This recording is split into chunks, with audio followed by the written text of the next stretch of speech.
Olá, eu sou Maria de Abreu e você está aqui no canal da Wicca das Bruxas no YouTube. Hoje a gente vai falar um pouquinho sobre religião e evolução.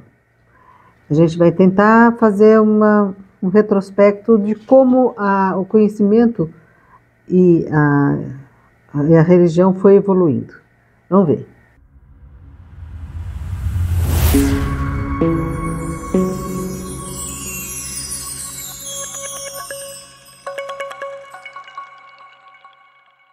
Então, a gente vai falar sobre a evolução e a religião. Na astrologia, a gente trabalha muito com os eixos, né? As casas e os signos que são opostos.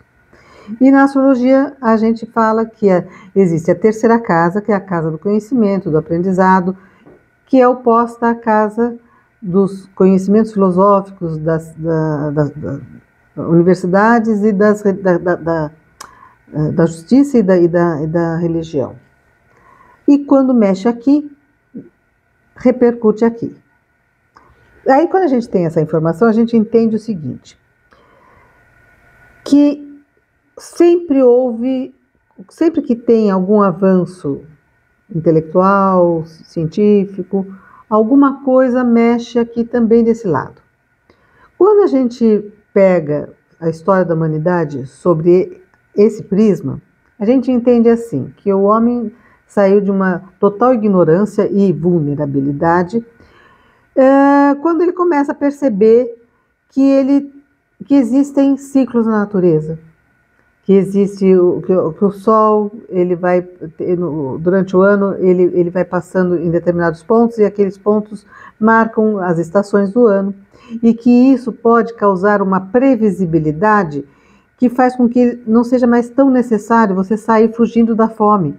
E você então possa se estabelecer, criar uma cultura, criar instrumentos, criar tecnologias, trocar informações, criar regras de convívio em sociedade. E isso é o que a gente chama de civilização. Então a gente diz, não é o primeiro vídeo que eu vou abordar esse tema. Se não fosse a percepção desses ciclos que a gente chama de astrologia, hoje não existiria a cultura humana, hoje não existiria a civilização. A gente seria mais um tipo de bicho que estaria fugindo, migrando para o sul na época do inverno, ficando nos lugares o tempo que tivesse a possibilidade de você colher, caçar alguma coisa naquele lugar. Com o advento da imprensa, houve um outro grande marco, porque aquele conhecimento, ele começou, que já existia, né? Já existiam livros, pergaminhos, já existia um monte de coisa, mas assim, era classe sacerdotal, era nobreza arque rica, que teriam acesso a essas informações. Né? Tanto que eram bibliotecas, quer dizer, não era nem uma coisa que teria de uso pessoal, né? No advento da imprensa, não. O advento da imprensa criou a possibilidade de que os livros fossem um pouco mais acessíveis, alargou-se a possibilidade de que as pessoas tivessem acesso ao conhecimento, à experiência humana antes dela e pudesse crescer a partir dali. Essa possibilidade, quer dizer, é ampliar, né? Ampliando o conhecimento, ampliar as perspectivas também. E isso sempre foi ameaçador para esse outro lado. Por quê? Porque à medida que você conhece mais, você precisa menos daqui. Quando esse aqui é um aqui que ele precisa da sua mente confusa para que você não tenha, você confie demais nisso aqui, né? E aí o que aconteceu? Houve no começo uma perseguição, mas acontece que a ciência acabou vencendo e hoje a gente chegou no ponto que a gente chegou. Só que esse ponto que a gente chegou agora, finzinho do século XX para cá, o advento da internet, a disponibilidade de todo o conhecimento, de toda a humanidade, de todos os tempos, de todas as culturas, disponível para todas as pessoas. Isso era para ser assim, uau, então agora a gente vai virar luz, né? Agora a gente vai virar todos sábios, iluminados, enfim, vão sair levitando e tudo mais. Mas o que aí tem esse outro lado da gangorra, que também disponibilizou todo tipo de desinformação, das famosas fake news, para que você ficasse achando que é um jogo de, mas se uns acham isso, outros acham aquilo, então isso aqui não é verdade. Né? Então não existe uma verdade. Então as pessoas podem ficar ainda flutuando nesse joguinho. Então a revolução que poderia se esperar da internet, de você ter a possibilidade de estar se comunicando com pessoas de outros países em tempo real, com nitidez, né? Prometia uma coisa que revolucionou, né? A gente não pode falar que não revolucionou, mas ainda não foi algo que realmente abalasse aqui. Aí está acontecendo o quê? Já desde uns 2 anos para cá, a criação da inteligência artificial. A inteligência artificial, ela ainda está engatinhando, está se estabelecendo no mercado. Ela vai criar uma coisa que é inédita, que é a obsolescência de muitas atividades e muitas profissões. Daí você vai falar, mas a obsolescência é uma coisa normal, quer dizer, toda vez que existe uma tecnologia melhor, a tecnologia, os trabalhos, as funções piores ficam para trás. Né? Eu vivi muito isso quando veio o computador e várias profissões, datilógrafo inclusive, né, deixaram de existir. Mas aqui sempre foi, até então, sempre foi uma troca do trabalho braçal, do esforço mais físico para uma coisa mais intelectual, mais leve, melhor. Então era uma coisa que era muito bem recebida porque assim, e também porque afetava as classes inferiores. Então são sempre as classes inferiores que na modernização, em todas as tecnologias, eram as que ficavam para trás. Então se tinha alguém que cavocava a terra e inventava um trator, o trator faz mais e melhor do que quem cavocava a terra. Enfim, e parecia também que estaria melhorando a qualidade de vida daquelas pessoas que cavocariam a terra, agora elas poderiam dirigir um trator. Então criava-se a ideia de que assim, era uma obsolescência para o bem. Mas agora, essa obsolescência está começando a ameaçar profissões que nunca tiveram sob ameaça.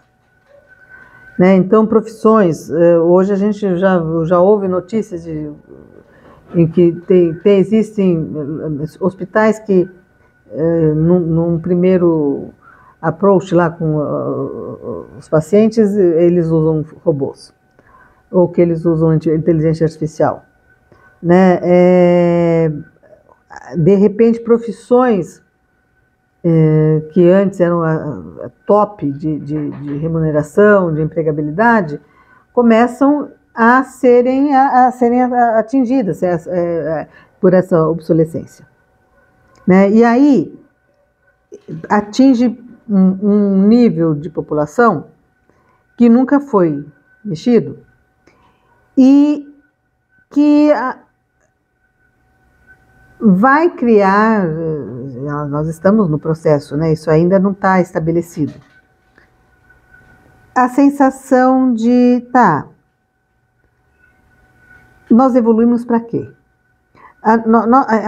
Paralelamente a isso, a gente também está vivendo um momento em que a maior ameaça para o ser humano, quer dizer, que antes começou com lutar contra as forças da natureza para conseguir dominá-las, agora a gente é o nosso maior risco.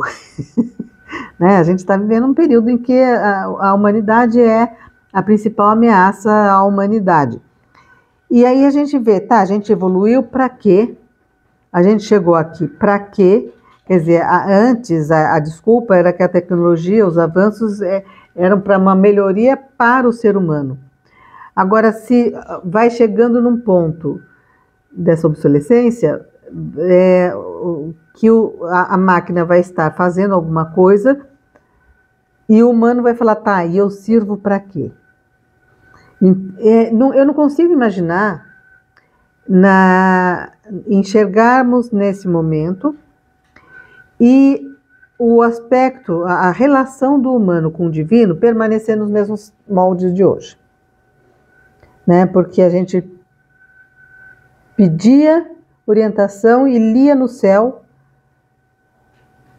como se fosse uma linguagem divina explicando, trazendo uma orientação. Hoje a gente fez esse processo, a gente está aqui, estabelecemos uma civilização, e aí a gente fala, tá, e eu estou aqui para quê? Dei conta, fiz a lição de casa, agora é hora de passar de ano. Eu estou passando de ano para que ano? O que vem depois? O que vem depois que a gente consegue ter produção suficiente para alimentar o mundo, embora existam pessoas passando fome, mas isso por questões políticas, né? E não por falta de técnica, né? Não é a tecnologia possibilita a fartura, possibilita sobreviver em condições de calor extremo, frio extremo, né? A gente tem como armazenar melhor os nossos alimentos, então a gente tem tecnologia para um monte de coisa, a gente está com a ambição de chegar em Marte e popular o planeta. E aí a gente fala assim, tá, e por que eu estou aqui? Se vai chegar num nível em que talvez um trabalho não seja mais necessário, aquelas pessoas podem ter, não sei se uma renda, alguma coisa, mas sem um propósito, sem sentir que participa daquela engrenagem, quer dizer, vai ser um viver vazio só por viver. Essa questão do significado, essa questão de um propósito, com certeza vai forçar a humanidade a pensar, tá, a gente chegou aqui, tem que ter algo a mais. E aí, essas religiões que estão conseguindo manter a humanidade na infância de rezar para pedir para Deus resolver o problema, elas não vão ter essa resposta do para quê. E aí, assim, porque não existe o principal, que é a possibilidade da conexão com o divino. A gente, quando fala, na bruxaria, quando a gente fala, não, a gente está promovendo uma conexão com o divino, é você ter a possibilidade de trazer para si o propósito da sua existência, né? E ter orientação daquilo que você tem que fazer. Sim, porque seria maravilhoso, por exemplo, uma pessoa que tem a tendência a ser poeta, então ela vai ficar escrevendo poesias e vivendo uma vida idílica para poder ter inspirações e não precisar cozinhar, lavar roupa, arrumar casa, enfim, porque isso o robô, alguma coisa vai estar cuidando, né? Mas quando você não tem o que fazer, você fala, tá, então para quê? Esse para quê, provavelmente só religiões que lidem com essa conexão é que vão poder trazer essas respostas. Então nós estamos vendo assim o limiar ainda conturbado, ainda resistente, de uma mudança significativa em relação à questão religiosa, porque está havendo uma mexida aqui nesse eixo. Estão gostando dos nossos vídeos? Então, ai gente, eu esmerilho na minha cabeça para ter ideia para a gente fazer vídeo aqui toda semana, tá? Vocês podem dar uma ajudinha.